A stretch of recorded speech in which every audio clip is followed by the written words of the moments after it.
Media మిత్రులకు నమస్కారం.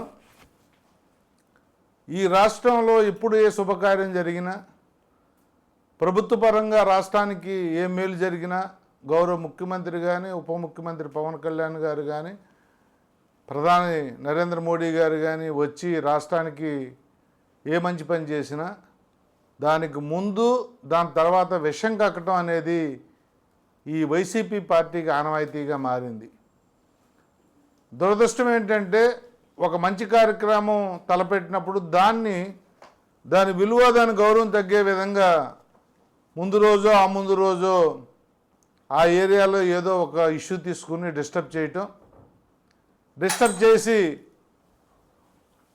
ఆ డైవర్షన్ పాలిటిక్స్, ఆ ఇష్యూకి ఎక్కువ మైలేజ్ రాకూడదు అనే ఒక ఆలోచనతో కార్యక్రమాలు చేయటం వైసీపీకి వెన్నతో పెట్టిన విద్య. ఉత్తరాంధ్ర ప్రజలందరికీ కూడా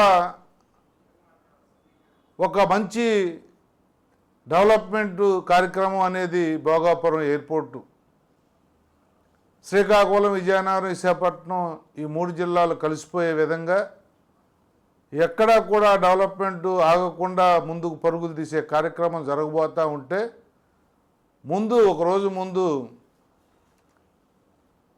శ్రీకాకుళం పర్యటన పెట్టుకుని జగన్మోహన్ రెడ్డి విశాఖపట్నం నుంచి శ్రీకాకుళం వరకు మీరు చేసిన అరాచకాలు, మీరు చూపించిన బల ప్రదర్శన, వేరే అక్కడికి వెళ్ళి మేము ఆలోచించాం, మేము అనుకున్నాం, చనిపోయిన కుటుంబాన్ని కూడా పరామర్శిస్తాడు ఆ గొర్రెల కాపరి, ఒక బీసీ కులానికి చెందిన వ్యక్తి, ఒక యాదవ కులానికి చెందిన వ్యక్తి, ఆయన కూడా జాలి చూపిస్తాడు, పరామర్శిస్తాడు అనుకుంటే కేవలం ఆయన పార్టీ మాజీ మంత్రిని, ఆయన కొడుకుని కాపాడుకోవడానికి ఆ పర్యటన తీసుకున్నాడు.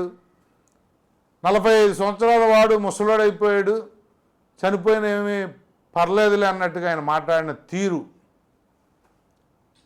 దాంతోపాటు ఈరోజు జరిగే కార్యక్రమానికి అడ్డంకులు కలిగించాలి అన్న ఒక దారుణమైన ప్రణాళికతో మీరు చేసిన కార్యక్రమం. ఈరోజు ప్రతి కార్యక్రమం జరగగానే వెంటనే నాయకులు, ప్రధానమంత్రి, ముఖ్యమంత్రి, ఉప ముఖ్యమంత్రి మాట్లాడగానే సజ్జల రామకృష్ణారెడ్డి గారు వస్తారు మీడియా ముందుకి. అసలు కన్నార్పకుండా అబద్ధాలు ఆడటం,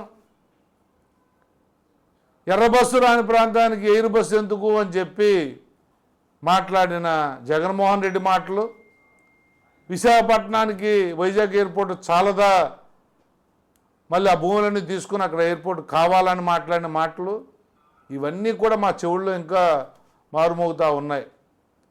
ఇప్పుడైతే సజ్జల రామకృష్ణారెడ్డి అంటా ఉన్నాడు, అసలు ఈ ఎయిర్పోర్ట్కి అంకురార్పణే జగన్మోహన్ రెడ్డి అంట.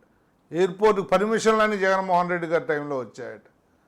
ఉత్తరాంధ్ర అభివృద్ధి మీద ఎప్పుడు కూడా ఒక్క నిమిషం కూడా మీరు వెచ్చించిన వ్యక్తులు, 3 రాజధానులని చెప్పి విశాఖపట్నం అని పాలనా రాజధాని చెప్పి విశాఖపట్నంలో ఒక తట్ట సిమెంట్ కూడా చేసే పని కూడా చేయని మీరు మాటలతో తప్ప మోలీ మాటలతో బతికేశారు తప్ప ఈ ఉత్తరాంధ్ర మీరు చేసింది ఏమీ లేదు. ఉత్తరాంధ్ర ఏమైనా డెవలప్ అయింది అంటే గౌరవ ముఖ్యమంత్రి నారా చంద్రబాబు నాయుడు గారి నాయకత్వంలో ఉన్న ఎన్డీఏ కూటమిలో, గతంలో తెలుగుదేశం పరిపాలనలో.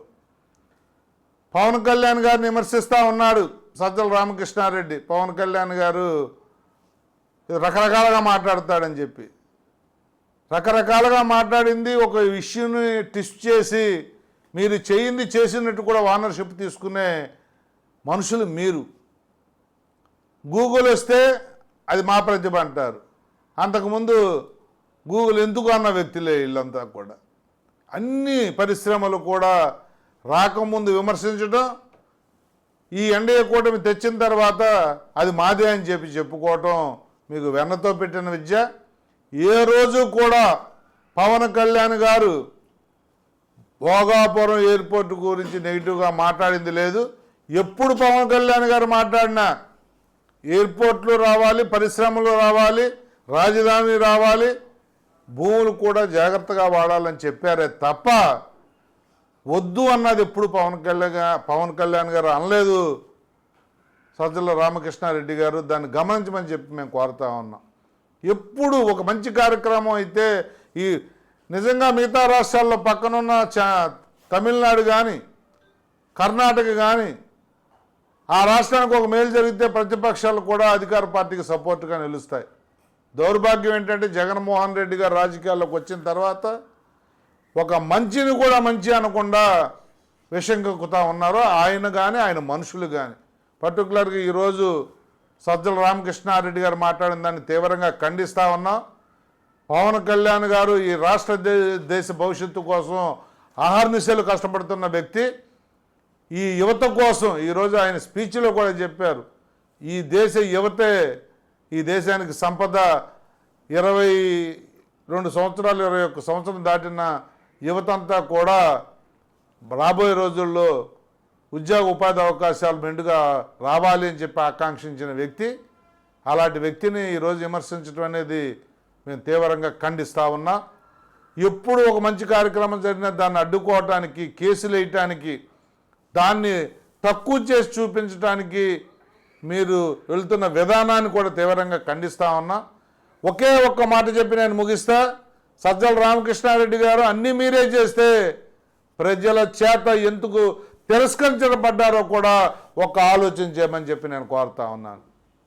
151 సీట్ల నుంచి 11 సీట్లకు పరిమితమైన మీరు అన్నీ మీరే చేశామని చెప్తా ఉన్నారే, అన్నీ మీ టైంలో జరిగినా మీ టైంలో వచ్చినా మరి ఎందుకు ప్రజల చేత మీరు తిరస్కరించబడ్డారో ఒక్కసారి ఆలోచించమని చెప్పి కోరుతూ, పవన్ కళ్యాణ్ గారికి ఒక నిజాయితీ ఉంది, చిత్తశుద్ధి ఉంది, ప్రజలకు ఏదైనా చేయాలన్న ఒక సంకల్పం ఉంది.